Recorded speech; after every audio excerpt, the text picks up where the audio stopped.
L'homicide involontaire sur la route a sans doute vécu. Lors d'un accident mortel, le terme homicide routier devra partiellement répondre à la souffrance des familles des victimes. Involontaire, ne prenant pas en compte la conduite délibérée en excès de vitesse, sous l'emprise d'alcool, de stupéfiants ou de médicaments. Mais il considère que du moment où on se prend bois ou prend la drogue, on ne devrait pas prendre le volant, déjà. Et on est conscient de ce qu'on fait, on est conscient de ce qu'on prend, on est conscient de ce qu'on boit. Donc non. Pour l'association Prévention routière, pionnière en matière de lutte contre l'insécurité routière en France, ce changement de terme homicide routier sera un coup d'épée dans l'eau. Le proche de victime, ce n'est pas tellement le terme, c'est comment la personne va être condamnée. C'est à partir de la condamnation.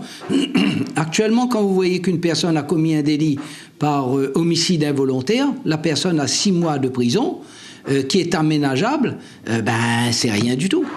Le projet du gouvernement ne prévoit pas en effet de changer les sanctions.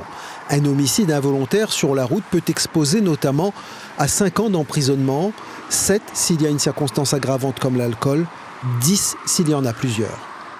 Un peu faible. Il faut mettre plus fort, oui. Même il pense qu'il faut peut-être, pour les familles des victimes, aggraver un petit peu les peines. Le bâtonnier Laurent Payen assiste des familles de victimes d'accidents de la route. Ce changement de terminologie n'apparaît pas dans leurs attentes. Il y en a qui attendent une sanction lourde de la part de la justice, une réponse forte du point de vue pénal.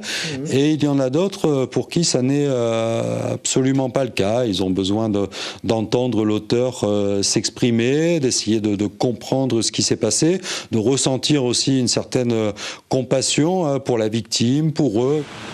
Pour ce moniteur auto-école, en attendant des peines spécifiques, l'homicide routier est un bon début.